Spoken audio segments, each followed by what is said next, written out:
प्यारे विद्यार्थियों नमस्कार। आज हम आप लोग का क्लास 9th का चैप्टर 2 फिजिक्स मोशन शुरू करते हैं। गति जिसको हम लोग कहते हैं। तो गति शुरू करने से पूर्व हम लोग को एक बार विराम और गति को सही से समझ लेना चाहिए ताकि हम लोग हर प्रश्नों का उत्तर आसानी से दे पाएं और ऐसे समझ पाएं। तो पहले मैं आपको विराम और गति से अवगत करा दूं। तो देखिए विराम और गति है क्या। तो कहने का तात्पर्य है कि विराम और गति की अगर हम लोग बात करें तो देखिए जैसे हम लोग कहीं देखते हैं कि नदी है और नदी में बहता पानी है। नदी है और नदी में बहता पानी। आप सोचिए नदी रुका हुआ है लेकिन नदी का पानी बह रहा है। नदी रुका हुआ है लेकिन नदी का पानी बह रहा है।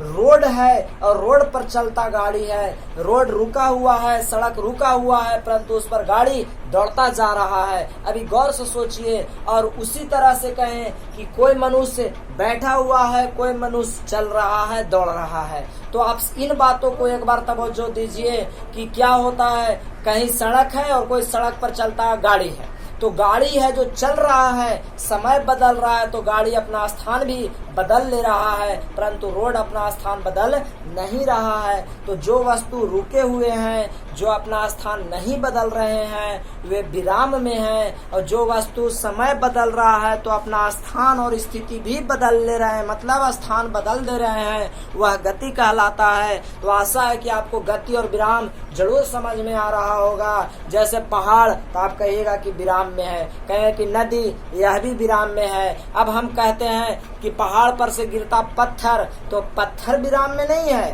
पत्थर गिरता जा रहा है तो वह गति में है। नदी में बहता पानी गति में है। ट्रेन ट्रेन ट्रेन तो भाई ट्रेन क्या रुका हुआ है कि चल रहा है। तो चलती ट्रेन गति में, रुका हुआ ट्रेन विराम में। अब चलती ट्रेन में बैठा आदमी, चलती ट्रेन में बैठा आदमी, सोचिए चलती ट्रेन में बैठा हुआ आदमी। तो चलती ट्रेन में जब ट्रेन चल रहा है वो आदमी बैठा है तो ट्रेन चल रहा है परंतु वह आदमी अंदर बैठा हुआ है तो वह विराम में है। परंतु वह विराम में भी हो सकता है। और देखने वाले के हिसाब से जब हम लोग ट्रेन में खुद बैठे हैं, जब हम ट्रेन में खुद बैठे हैं और ट्रेन चल रही है तो कहेंगे कि हम विराम में, ट्रेन चल रहा है। लेकिन अगर जो स्टेशन पर आदमी बैठा है और हमारी ट्रेन पार हो जाए उसके सामने से तो वो क्या कहेगा कि गति में है। तो उसके हिसाब से, वो देखने वाले के हिसाब से हम गति में थे लेकिन हम अपने हिसाब से ट्रेन में बैठे हुए थे। तो जब बैठे हम अपने हिसाब से विराम में थे और दूसरे के हिसाब से गति में थे तो उसी को आपेक्षिक कहा जाता है। आपेक्षिक जिसको रिलेटिव कहा जाता है वो देखने वाले पे डिपेंड करता है, सराउंडिंग्स पर डिपेंड करता है, आसपास की वस्तुओं पर डिपेंड करता है कि वो कैसा है। जैसे हम लोग कभी कभी ट्रेन से या बस से कहीं सफर कर रहे होते हैं तो देखते हैं कि बिजली का तार मानो ऊपर नीचे हो रहा है। वास्तव में ऐसा नहीं है। हम लोग गति कर रहे होते हैं जिससे उसका हमारा स्थान बदल रहा है और वह हमें ऐसा प्रतीत हो रहा है। तो आशा करते हैं कि आप गति और विराम को समझ पाए होंगे। तो कुछ हमने एग्जाम्पल आपके लिए लिखा है। बहता पानी, चलता ट्रेन, दौड़ता मनुष्य इत्यादि गति के उदाहरण है। जब पानी बह रहा है गति में है, रुका है वह विराम में है। पेड़, नदी, पहाड़, बैठा मनुष्य विराम के उदाहरण है। तो विराम और गति आप सोचिए नहीं, बहुत को हो सकते हैं। जब अब हम कहें हमारी घर की दीवार क्या होगा तो आप चिल्ला कहेगा कि विराम में है। तो आप अपने माइंड को टटोलिए, खोलिए उसको और उसको से एकदम लड़ पड़िए कि हम अपने से सोचेंगे हमारी घर की जो छत है विराम में होगा, हमारी घर में जो चापाकल है विराम में है, घर में कोई बैठा मनुष्य है, दौड़ता हुआ बालक है। तो आप इन सब पर फोकस करिए कि वह विराम में है कि गति में है। घर जैसे अभी पे यहाँ पे पंखा चल रहा है तो पंखा गति में है क्योंकि उसके डैने क्या हो रहा है गति में, परंतु उसका स्टैंड एक निश्चित रूप से टिका हुआ है तो वह विराम में भी हो सकता है। अगर हो सकता है कि वह हिल भी रहा हो तो गति में भी होगा। तो इस तरह से आप एक बार समझ सकते हैं। घर की सिलाई मशीन को देखिए, घर की अगर सिलाई मशीन है जब हम उसको कुछ नहीं कर रहे हैं तो वह विराम में है, लेकिन जैसे ही चलाना शुरू करते हैं उसमें तरह तरह की गति, चक्का घूमने लगता है, पौधान घूमने लगता है, उसको फीता लगा रहता है वह घूमने लगता है, सुई ऊपर नीचे होने लगता है। तो तरह तरह के हमारा पैर आगे पीछे होने लगता है तो तरह तरह की गति उत्पन्न हो जाता है। तो अब हम लोग गति को और विराम को समझ पाए होंगे कि जो व्यक्ति रुका हुआ है, नहीं आगे बढ़ रहा है, एक स्थान पर टिका हुआ है, वह विराम में है, और अगर कोई समय के साथ अपना स्थान बदल रहा है तो गति में है।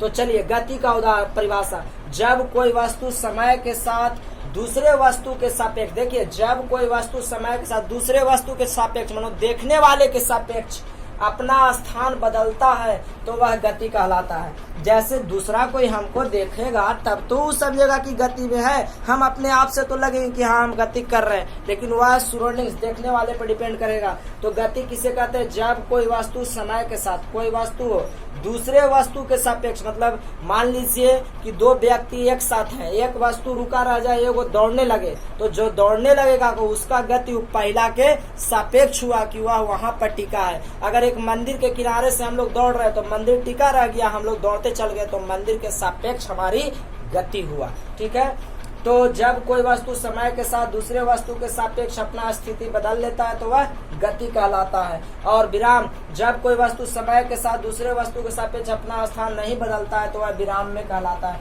पहले अब आपको सापेक्ष को सही से समझ लेना चाहिए। जब देखिए मान लेते हैं कि दौड़ते दौड़ते दौड़ते दौड़ते हम लोग जाते हैं, अगर मंदिर एगो आया और हम लोग मंदिर से भी पार हो गए तो मंदिर के सापेक्ष हम गति में हुए और मंदिर क्या हुआ? स्थिर हुआ। अगर मंदिर है और हम भी मंदिर के पास रुक गए तो वह मंदिर भी रुका हुआ है, हम भी रुक गए, तो हम क्या हो गए? विराम में हो गए। तो आप खुद ही इस तरह से दिमाग अपना टटोलिए और सापेक्षित को या अपेक्षित को बहुत ध्यान से सीखिए। नोट, गति और विराम आपेक्षिक होते हैं, यह बात आपको बुझाना चाहिए। तो आपेक्षिक और गति और विराम को समझने के लिए आपेक्षिक आपको बुझाना बहुत जरूरी है। तो एक बात और भी मैं आपसे पूछ लूं, अगर आप सोचिए कार में, एक चलती कार में यदि दो व्यक्ति बैठे हैं, एक चलती कार में यदि दो व्यक्ति बैठे हैं तो उनको अपनी गति का तो पता नहीं चलेगा, वे तो विराम में रहेंगे। लेकिन अगर बाहर से आदमी देखेगा तो हमारी कार दौड़ रही है, हमारी कार चल रही है, गति कर रही है, तो बाहर वाला आदमी क्या कहेगा कि कार गति में है। तो बाहर का जो वस्तु हुआ जो हमारा आपेक्षिक कहलाएगा। मतलब हम चल रहे हैं किसके तुलना में? बाहर की तुलना में। तो जिसके तुलना में आप चल रहे हैं वही आपेक्षिक माना जाता है, जिसके तुलना में आप रुके हुए हैं तो वही आपका आपेक्षिक माना जाएगा। जैसे हमने कहा कि जब कोई वस्तु समय के साथ दूसरे वस्तु के सापेक्ष अपना स्थान नहीं बदलता है तो वह विराम में कहलाता है। जैसे कहने का मतलब, कहीं पे 10 लोग खड़े हैं, हम भी वहां पे खड़े हो गए, अगर वे लोग खड़े हैं हम भी खड़े हो गए तो हम विराम में हो गए। किनके तुलना में? कहेंगे उन वस्तुओं के आपेक्षिक। अगर हम वहां से गति करने लगे तब हम कहेंगे उन वस्तुओं के अपेक्षिक हम गति में हैं और वे रुके हुए। तो अपेक्षिक आप समझ सकते हैं कि अपेक्षिक का मतलब क्या है। तो नोट, विराम एवं गति दोनों अपेक्षिक होते हैं, ये बात का आपको समझ में आना चाहिए। कोई कह दिया आपसे कि क्यों अपेक्षिक है, तो कहिए कि अगर दो व्यक्ति दोनों एक साथ दौड़ रहे हैं तो उनको गति का पता नहीं चलेगा, कौन ज्यादा है कौन कम है, लेकिन एगो आगे होगा तब गति का पता चलेगा। अगर उसी तरह से दो कारें आपस में जा रहे तो उन कारों को पता नहीं चलेगा गति का, लेकिन बाहर से देखने वाला को उनकी गति का पता चलेगा। तो जो बाहर के व्यक्ति हुआ वो उनका क्या होगा? आपेक्षिक होगा। आशा करते हैं आपको आपेक्षिक जरूर समझ में आया होगा। तो अब हम आपसे एक बात करेंगे गति के विभिन्न प्रकार के बारे में। तो गति के विभिन्न प्रकार पर हम लोग चलते हैं। आपको अपेक्षिक जरूर बुझाना चाहिए, तब आप आगे बढ़ सकते हैं और समझ सकते हैं। तो अब हम लोग गति के विभिन्न प्रकार पर आएंगे।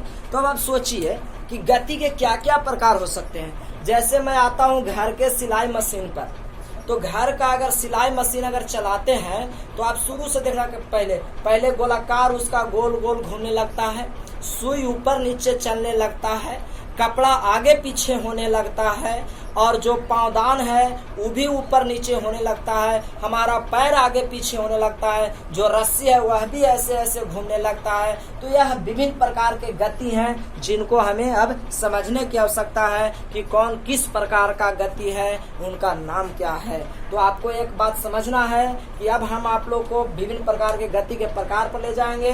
तो इस सवाल को पूछने के इस वीडियो के माध्यम से मैं आपसे एक ऑब्जेक्टिव सवाल पूछ रहा हूं, आप अपना उत्तर कमेंट में जरूर दें।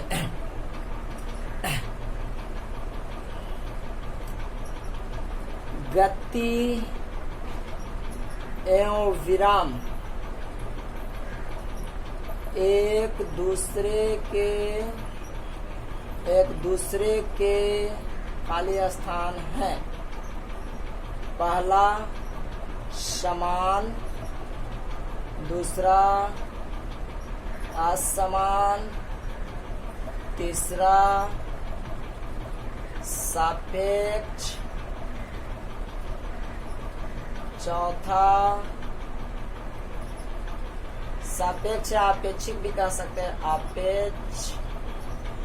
अपेक्षिक, और चौथा सभी।